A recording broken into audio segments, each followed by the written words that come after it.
Okay, good afternoon, everyone. So let us wait for the others to come in.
Okay, let's start. So let us put ourselves in the presence of the Lord in the name of the Father, the Son, the Holy Spirit. Amen.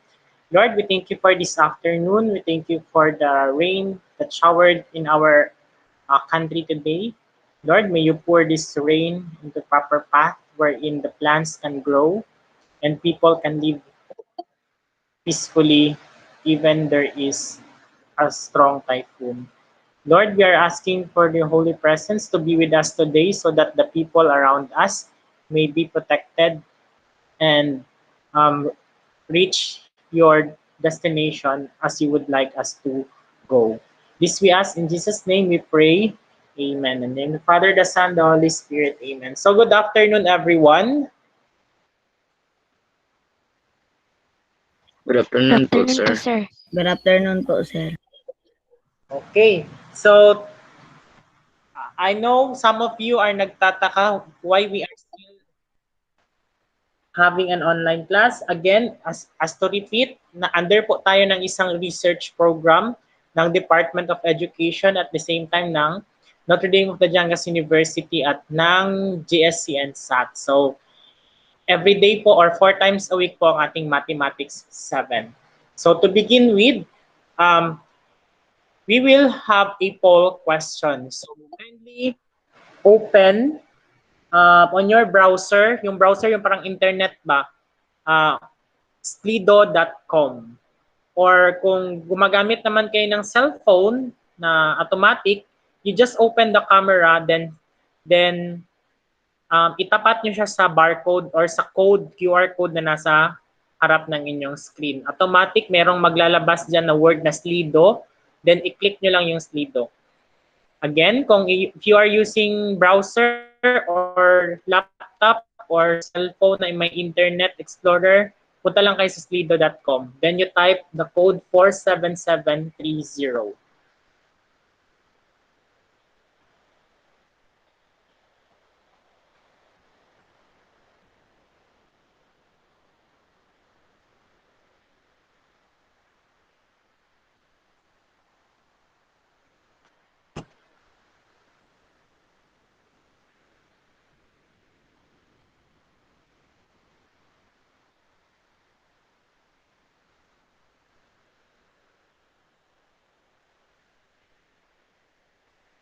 So, nakapasok po ba? Again, punta lang po sa slido.com tapos i-type ang code na 47730.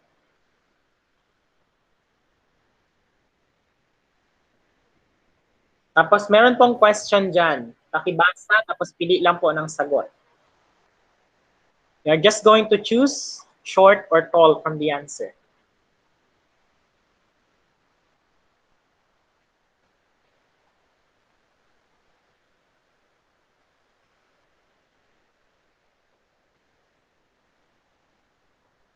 So may isa na pong nakakasagot. Sino kaya ito? We have one. Sabi niya, a Filipina is described as 1.7 meters tall. Would she be considered tall or short? According to that person, she is short. Who else? Sino pa pong hindi nakakapasok?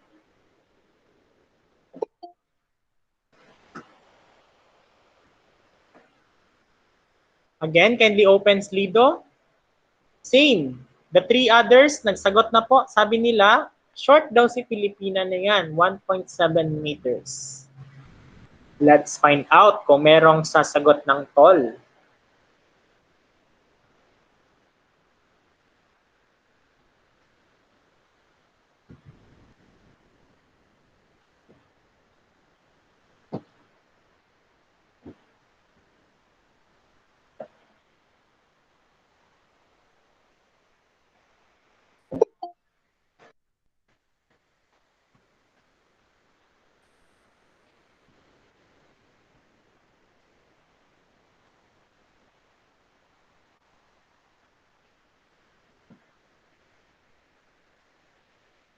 So meron pong sumagot ng tall.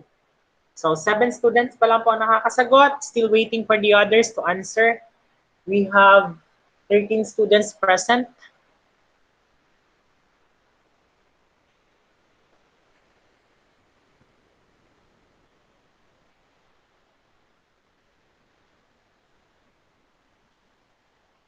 So, according to them, a 1.7 Filipina, mas marami po, 71% po ang sumagot na short daw siya.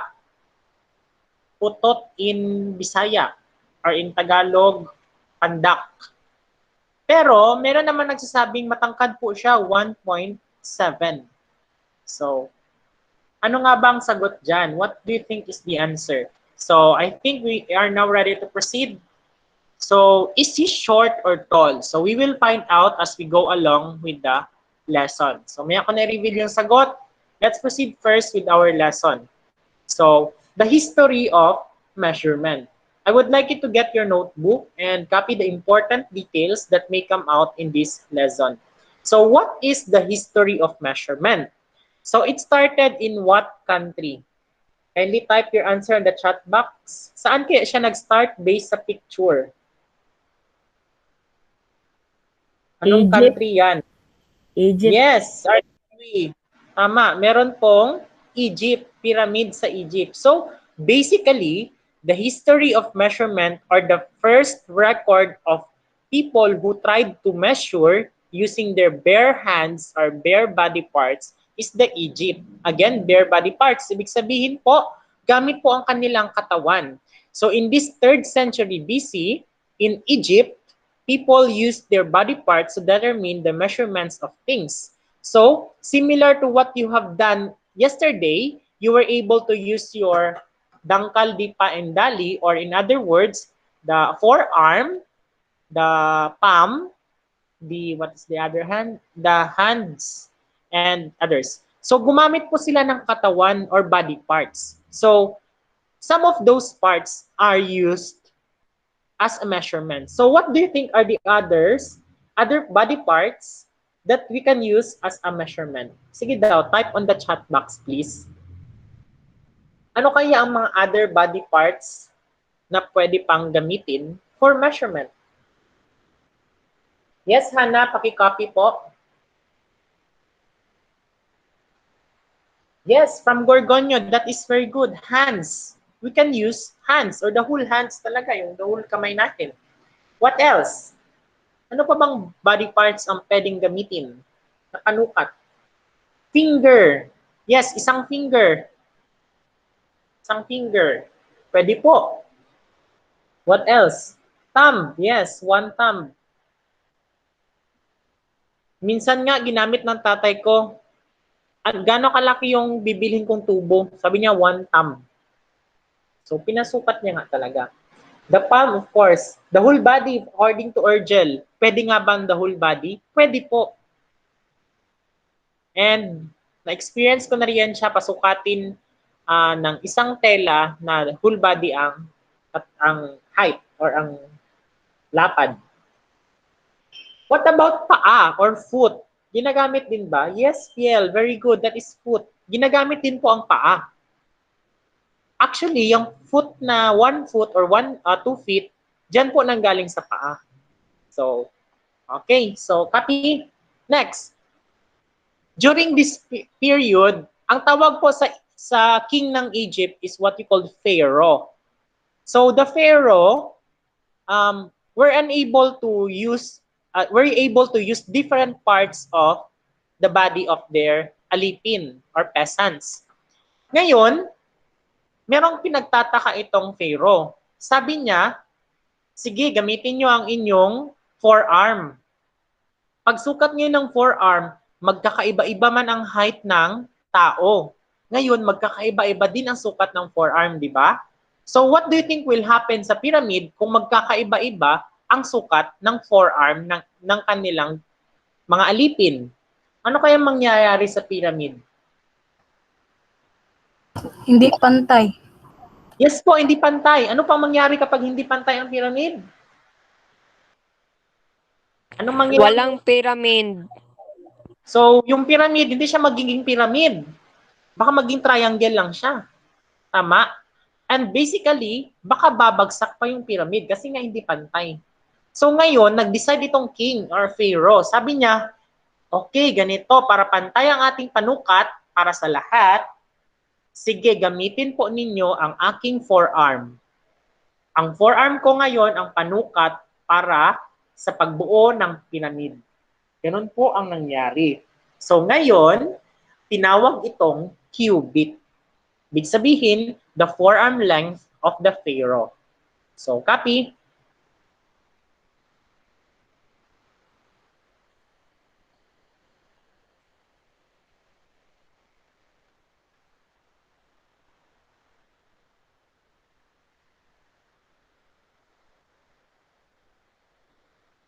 Okay, next question.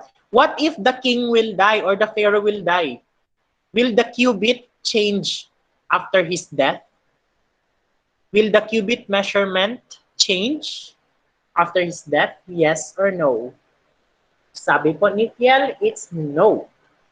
And Lucky, that is no.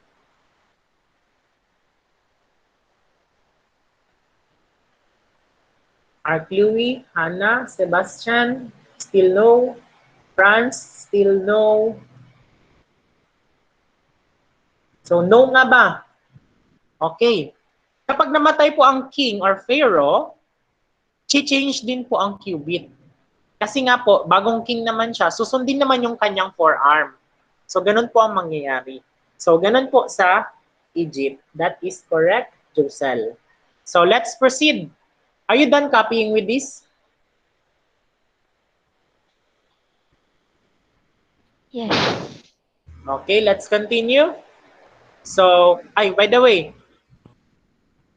since paiba-iba po ang measurement ng forearm or ng body parts, depende sa sumusukat, tinawag yan siya ngayong non-standard units of measurement. Non-standard, ibig sabihin, pabago-bago. So, kaya siya tinawag na non-standard units of measurement. So, please copy the non-standard units of measurement. Okay na po, sir. Okay na. Again, non-standard units of measurement ang tawag po sa measurement na gumagamit ng kamay or body parts. Okay, next. Accuracy of measurements. So, kanina, bago-bago ang measurement, di ba? At tinawag itong non-standard units of measurement. So, ngayon, meron tayong tinatawag na accuracy of measurements. Pag sinabi mo accuracy, sakto. Sakto ang gagawin natin na pagsukat. Paano natin susukatin ito ng sakto? So, bumabase ito or it was based on the skill of the person doing the measurement. For example, if that person has no skill of measuring the particular object, therefore, he could not be able to measure it right. So, I know some of you yesterday was not able to measure it properly. So, pero, gamit ang ating measuring device, pwede natin siyang ma-measure ng tama. When you say skill, kakayanan.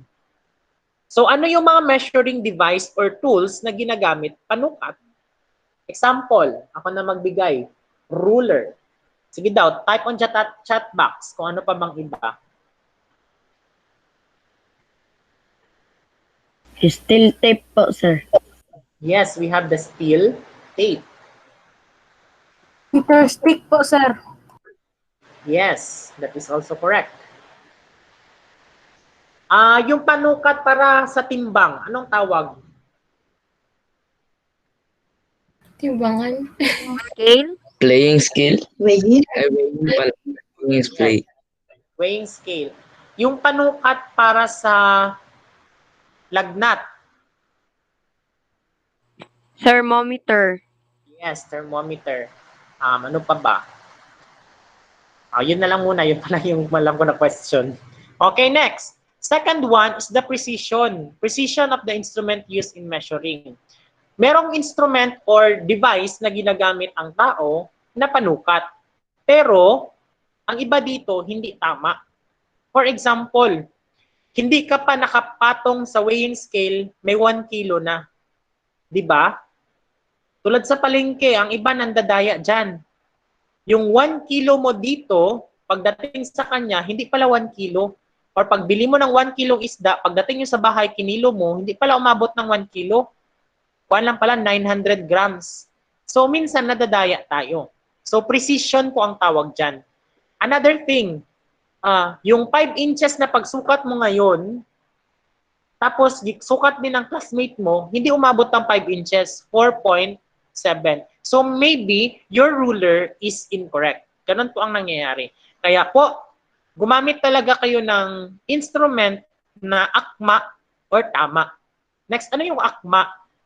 Ibig sabihin po ng akma, kung nag-weigh kayo ng isang, nag-kilo kayo ng isang maliit na bagay, huwag kayo gumamit ng weighing scale na pang mabigatan. Gumamit kayo ng weighing scale ng pang maliit na bagay.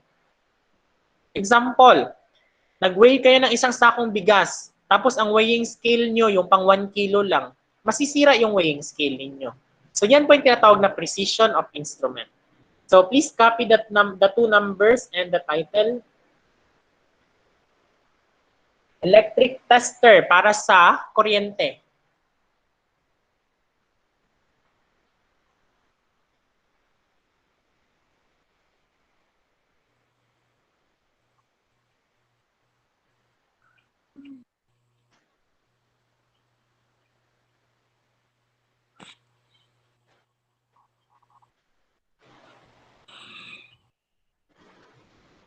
Done na po ako, sir.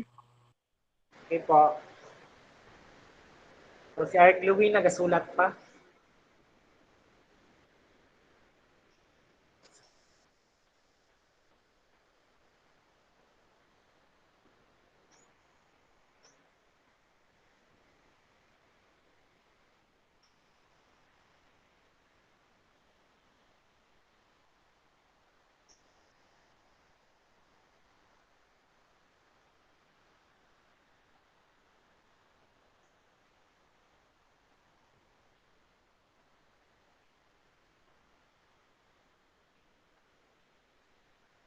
Okay na ba? May proceed na?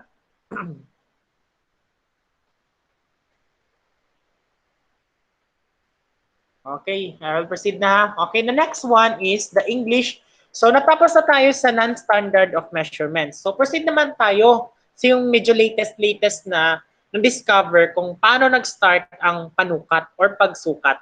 So, you call this one as the English system of measurement. So, bakit siya English? Dahil nga nanggaling siya sa English countries. So, in the 1800s and 1900s, and they call this one as metric system of measurement at the same time.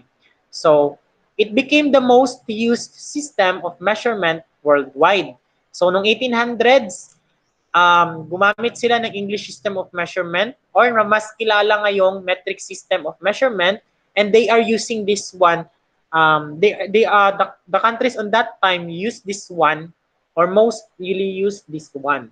So, at the same time, in 1799, Belgian mathematician Simon Stevin, in his book The Art of Tens, and English philosopher John Wilkins used the metric system in France. So, in 1799 po siya nag-start. So, those are the two mathematicians and philosophers who were the reason why we are using meter, centimeter, kilometer, kilogram, etc., etc. So, thanks to them, because they were able to discover this system of measurement wherein ang 1 meter sa ating bansa, 1 meter sa China, at 1 meter sa Japan is the same, or 1 meter in the whole world are the same. So, ganun po. Sila po ang dahilan. Simon Stevens and John Wilkins. Okay, please copy.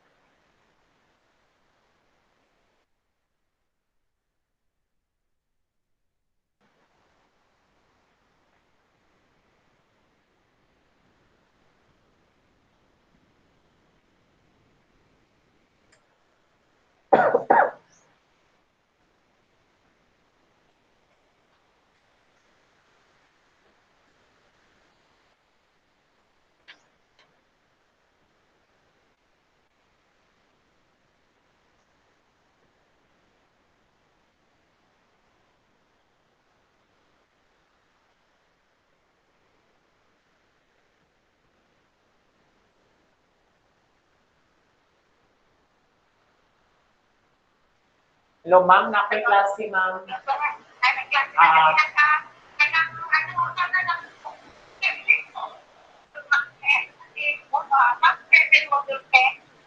Math 7 module 10.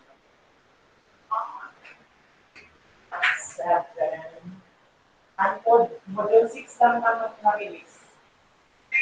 Module 6 lang po ito na-release. Ang sakuan niyo, ma'am.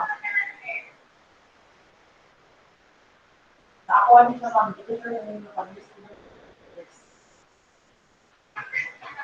Oo.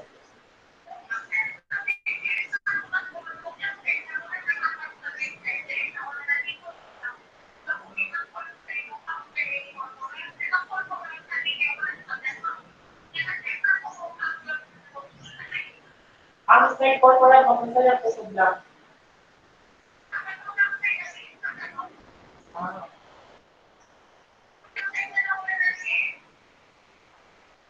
Siguro na kayo sobra dito, mga sawa na po.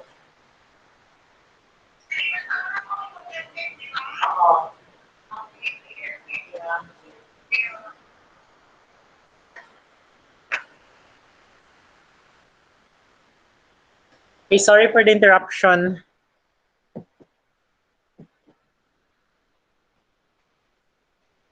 Okay, may I continue na? Opo, sir. So, last 1 minute. I think meron pang nagkakopya. Or last 30 seconds.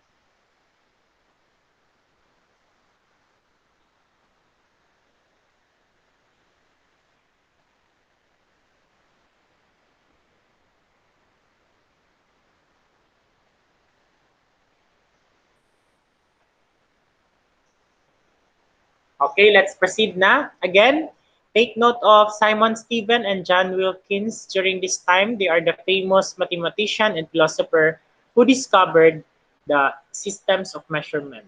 So, continue with the English system of measurement. In 1875, itong si GPM, nagkaroon sila ng parang General Assembly or General Conference. Ang purpose nila is para magkaroon tayo ng tinatawag na International System of Units or the SI units. And what is this SI units?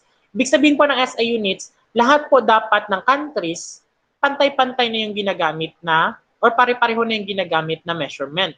Tulad kasi ng US, until now, they are using different measurement compared to the countries in the entire world. So example, kapag nagbili ka ng lupa sa Pilipinas or sa ibang bansa except sa US, ang tawag po ektarya. or 1 hectare, 2 hectares, 3 hectares. Pero sa US naman, hindi po hektarya ang pagbili ng lupa. Pag magbili ka ng lupa doon, tinatawag itong acre. Again, acre. Another thing, pag nagkuha ka ng weight mo doon sa US, ang tawag po sa kanila pounds. Pero pag dito ka sa Pilipinas, kilograms. Next, pag dito ka naman sa Pilipinas, nagkuha ka ng iyong temperature, degrees Celsius po ang tawag. Pero pag nasa US ka naman, degrees Fahrenheit. So yun po yung pagkakaiba.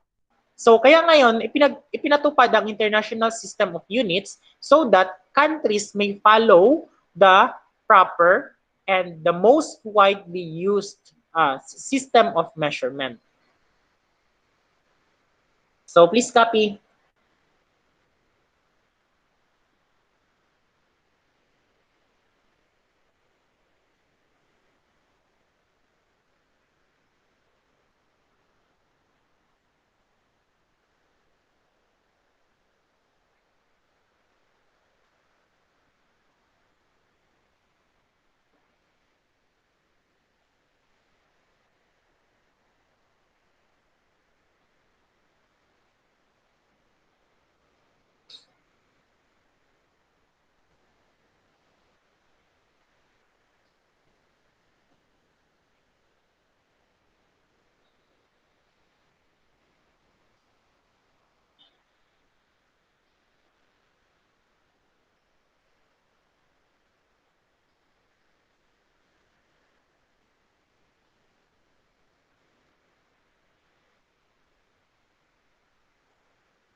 Okay, may I continue?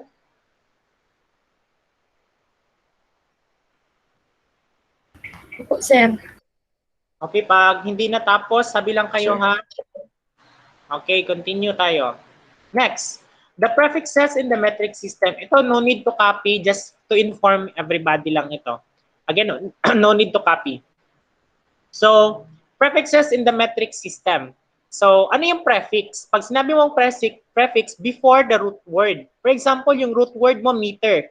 Dagdagan natin siya ng isa pang word before ng isang meter. Ano yun? Example, centimeter. Ganun po. Gigabytes, kilogram, hectometer. Ganun po. Yun siya yung iota, zeta, exa, peta, tera, giga, mega, kilo, hecto, deca. And the symbol are sometimes all capital. And the rest are kilo, small letter K, hecto, small letter H, deca, DA. Now, itong mga symbols na yan siya, yung deca, hecto, papuntang iota, ginagamit lamang yan siya if we are trying to measure the big or the large quantities of measurements.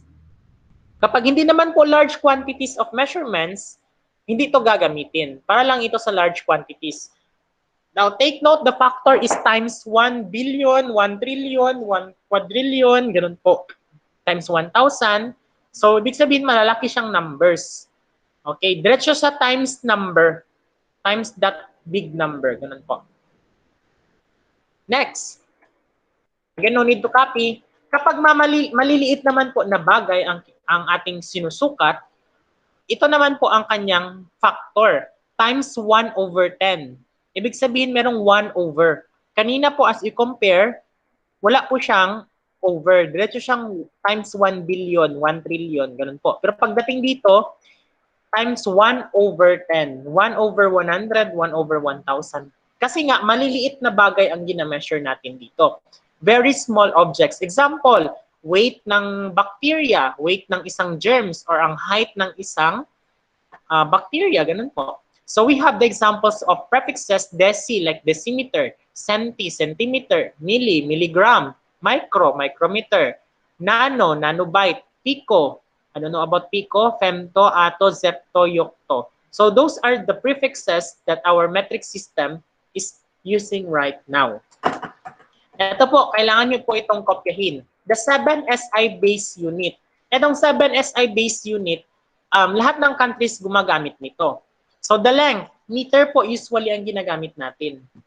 Time, seconds naman. Amount of substance, mole or mol, M-O-L. Itong amount of substance, ginagamit niya siya sa science ng subject. Next, electric current or ampere, capital letter A. Next, temperature, we have Kelvin, capital letter K. Luminous intensity, we have candela or CD. The mass is kilogram or kg.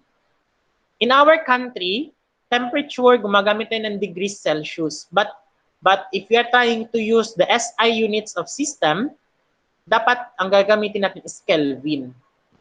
Now, take note, kilogram is small letter kg. Candela is small letter cd. Same with mole, seconds in minute.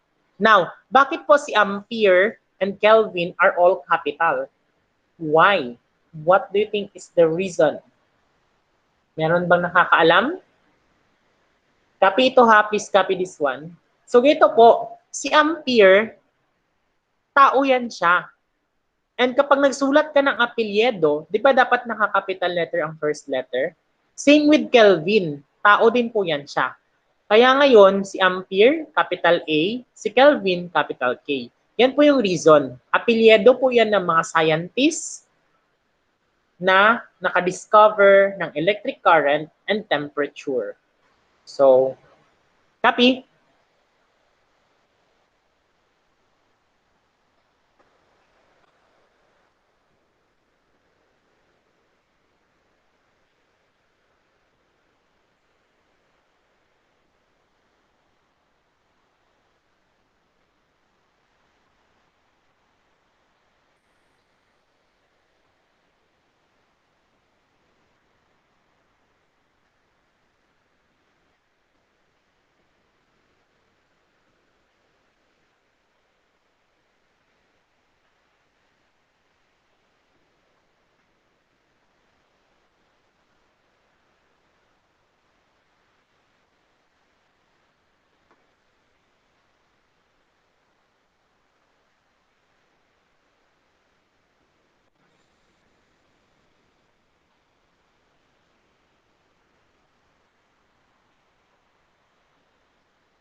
Last 30 seconds.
Okay, let's continue.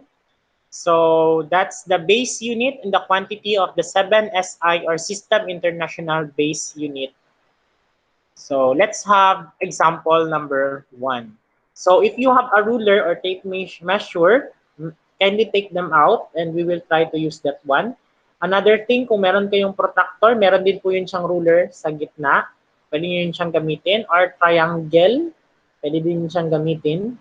I know you have one because you are making TD or TD activities and nag-start din po kayo nag-measure sa inyong TVE. So kindly get one, tape measure, ruler, or triangle, or protractor. May mga rulers po yan sila.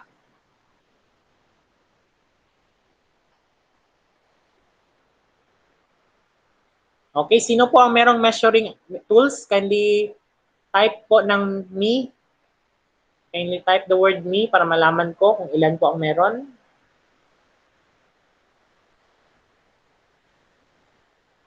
One, Josel. Two, Keith, Lucky, Sebastian, Kiel, and so on. Lucky, Chloe, Sebastian, Christian. Okay, halos lahat. So ano po yung gagawin natin? So sa table 1, kindly look at this one. Meron tayong inches dyan. So, pakisukat yung palm ninyo. Take note, ano po yung palm? Kung makikita nyo sa video, ang palm is dito po sa dulo ng inyong kamay, padulo sa middle finger, sa tip niya. So yan po yung palm. Sukatin nyo gamit ang ruler. So, ang gagamitin po na word or na panukat is inches. Inches po. Okay, pag nasukat nyo na, punta kayo agad sa slido.com. Tapos, piliin nyo kung saan kayo doon banda.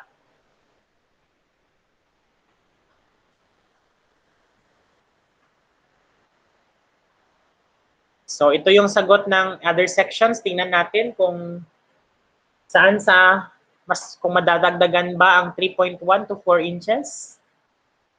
So, pili na po dyan, Josel, sa slido.com. Punta po sa slido.com. Pili ka po ng sagot dyan kung saan iyong kamay banda.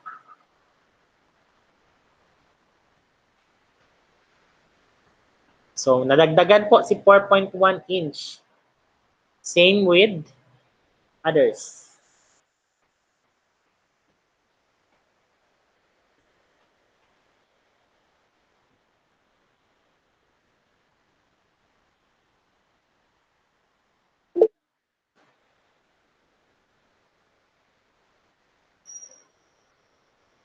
So, nadagdagan po. Yung 3.1 to 4 inches, 71%. 4.1 inches above is 21%. Ay, grabe, may below 2 inches. Sino yan? Kalit ng kamay niya. Baby pa yung hands niya. Below 2 inches. Ayun, nawala. Erase niya. 2.1 inch to 3 inches, 6%. 4.1 above, 37%.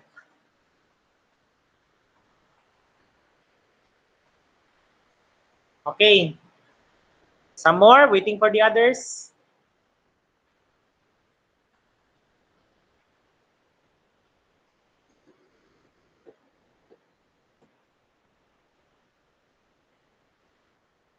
Okay, question. Ano ang ginamit nyo or paano nyo siya sinukat? So, ano po yung clue sa ruler na ginamit nyo para masabi nyo na tama inyong pagsukat? Anong word ang nabasa nyo sa ruler para masabi nating I am doing it right? Anyone? You may open your microphone. Ano yung word na nabasa nyo or anong clue ang nabasa nyo para masabing tama ang inyong ginagawa? Kay namin nakabutang na inch, sir. Inch. Yes, very good. Yun po yung clue. Pag may nakalagay na inches, ibig sabihin yun yung gagamitin mo. So, pag centimeter ba ang ginamit mo, tama kaya ang sagot mo? Tama naman, pero kailangan mo pang i-convert. Since inches ang hinahanap natin, so tama yung sagot niya kanina na inch po dapat ang gagamitin. So, ganun po. So, that's the result now. 3.1 to 4 inches, 52%. 4.1 and above, 38%. Below 2 inches is 10%. And the other is 0. So, thanks for participating sa ating poll. So, proceed na tayo sa ating activity. So, another example pa din. Performance task number 2. Kindly get your notebook. You write the word table 2, performance task number 2. Then, you copy the table. Okay, I know meron kayong ballpen dyan. Meron ding stick. Ano po yung stick? Example ng stick, tukog, tingting walis. Or kuha kayo dyan ng tukog ng, or ng stick ng tanim sa labas ng inyong bahay. Or, tapos one side ng TV, isang gilid lang daw ng TV. Or pwedeng isang gilid ng laptop, or isang gilid ng tablet, isang gilid ng cellphone. As long as merong screen.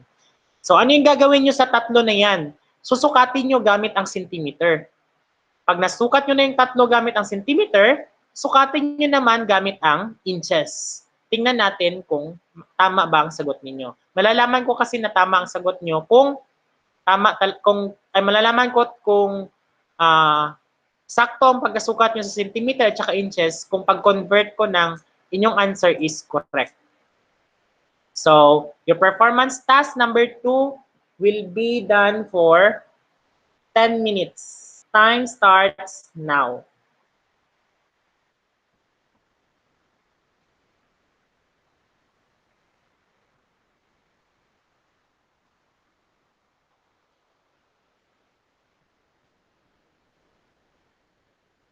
May questions po ba?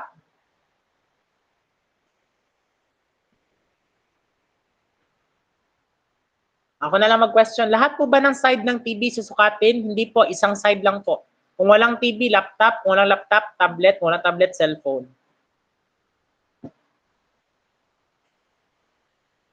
Tapos, pag na-kompleto nyo yung table number 2, picturean po ninyo, tapos isend po ninyo sa ating page. Nasa chat box po, www.facebook.com/humang2021.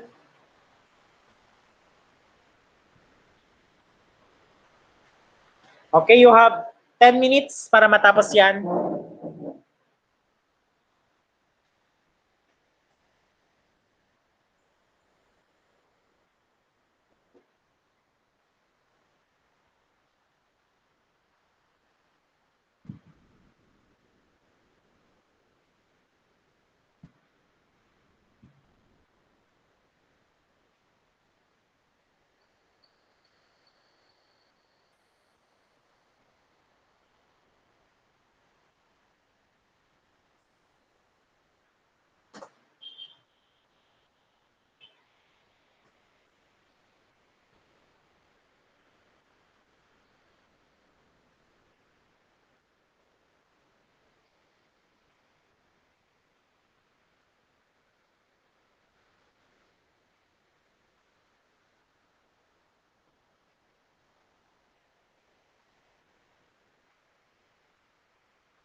Last 7 minutes.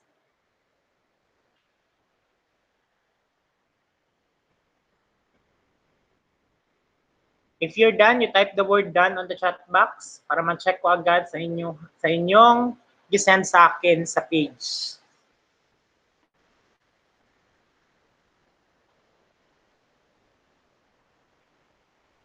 Sir, asan ba yan? Sir, answer kayo. Nagputol yung ano, mas naka-join ako.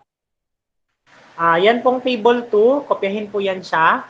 Tapos maghanap ka ng ballpen, isang stick at saka gilid ng TV or gilid ng laptop or gilid ng cellphone. Isang side lang ha.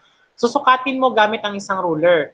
So, anong gagamitin mo? Centimeter una. Pag nasukat mo na yung tatlo, sukatin mo siya ulit gamit ang inches. So, malalaman ko kung mali ang sagot mo kasi pag convert ko ng centimeter papuntang inches, mali po ang sukat. So be careful on on the measuring activity that we have. So, start now.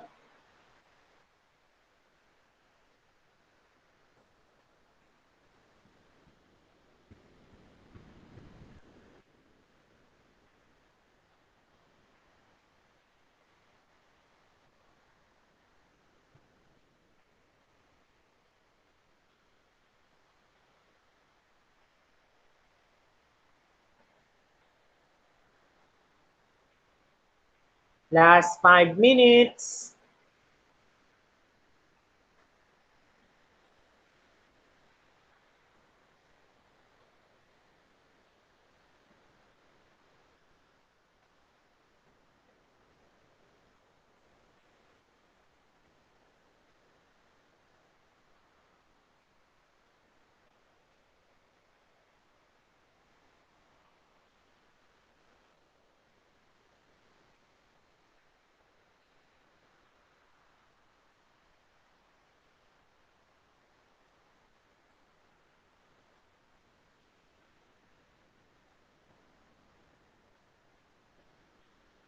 So, Sebastian and Josel are done. And kindly upload your answer by capturing an image of your output. Then, picturean po ninyo, i-upload po ninyo sa page natin.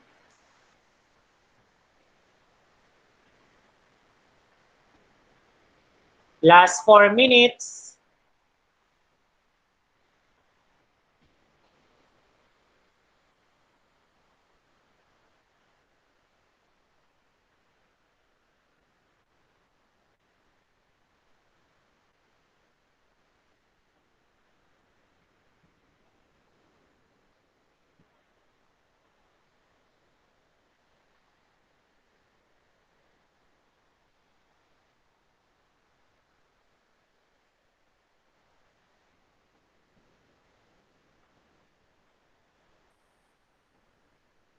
Sir, anong klaseng stick po? Barbecue stick?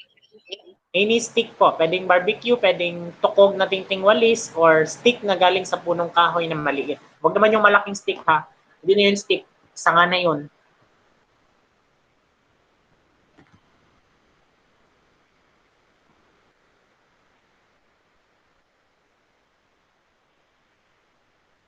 Again, isend na po sa page kung natapos nyo na.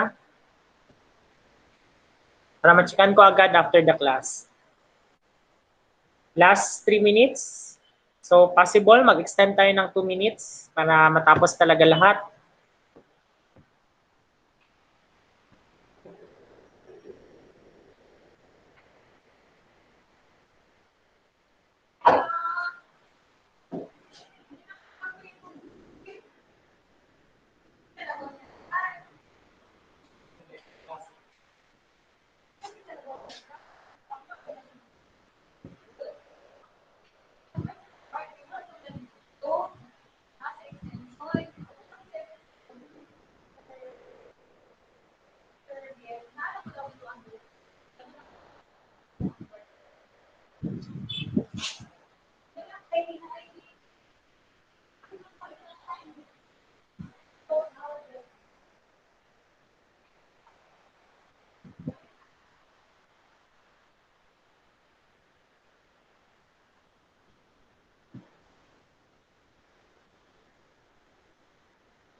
Okay, 10 minutes passed, so maybe we can add 3 minutes more. I think not everybody is finished. 1, 2, 3, 4, 5, 6, 7. So, 7 pa lang po natatapos. Waiting for the rest, 6. Meron pang 6 na students. So, sa mga natapos po, paki-upload na po sa page ang inyong sagot so that we could check it immediately. We still Sir, have... pwede sa end ng call, sir, kay Yes. 1% na lang po ako. Sige po. Sige po. Pwede man later ka na lang. At saka uploaded man itong recorded na itong video. Thank you, sir. So, still waiting. Last 2 minutes tayo. Mag-add tayo para 13 minutes.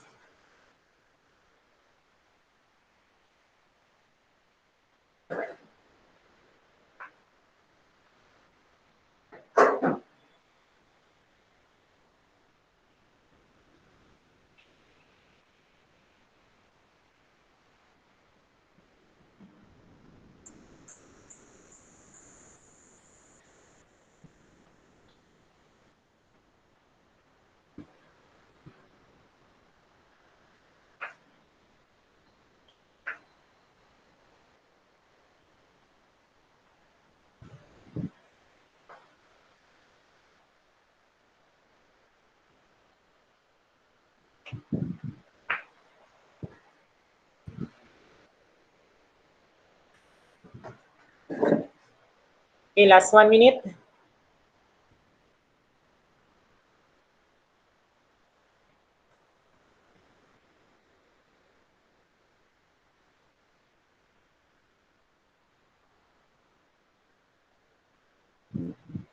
So I hope you were able to enjoy the Slido game and the rest of the activities that we have today.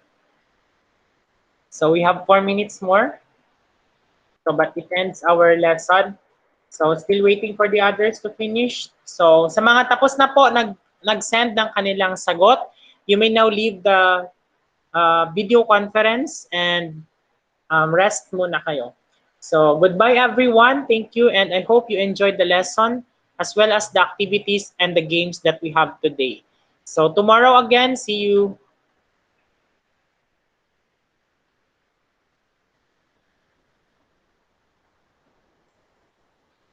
Bye po, sir. Bye po.